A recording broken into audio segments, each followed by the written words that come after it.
wanoloso ka kod Theresa Aoko mabende na pisa mano mawuok ka East Africa kanga yudo makare East Africa Wildlife Society dongi. Yes, koro kama ntie kar kae rito lwasi kachiel koda kageno mantiere iye kae. Onyalo bedo ni miye pek machalo nade mondo mi oganda bende owinje kotone kod omenda ma ichwalo. Omenda miwacho ni chiwo ne pinjegi ichiwo gi yo machalo nade, gintiere kidienje mage mapono no ing'eyo kotenore kod gigi pesa midwa ni mondo wuog oko ni en man. Kamano Cleophas, koro pesa ma wadwa ni mondo wuog oko en pesa ma wanyalo timo go tije manyalo geng'o kethruok mar lwasi. To pesa ni biro in form of grants kata loans, climate fund kata adaptation fund.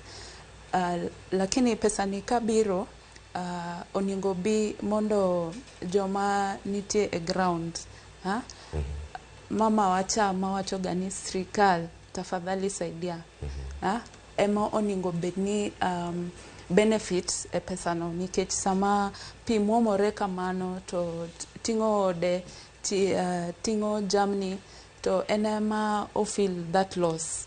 Koro pesa ni oningo ema waluongo ni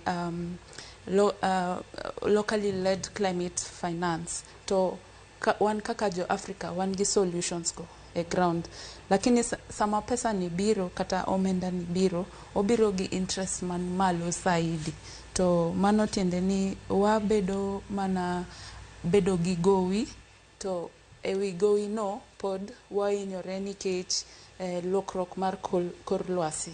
Koro oningo bedni pesa mabiro no biro kuomwa nikech oningo chulwa gi mondo oningo chulwa ne loss and damage ma wasebedo ka wa experience chakre wayud climate crisis. Kama hii kumatire kanyo no but omenda gi gin moko ma oyudo kanyo kata kaka ne Theresa bende olere tielo mokwongo wantire ka ko thuolo mag yudo hola minya bedo ni duoko bang' kinde moro malach, moko be nya bedo ni gin omenda ma imi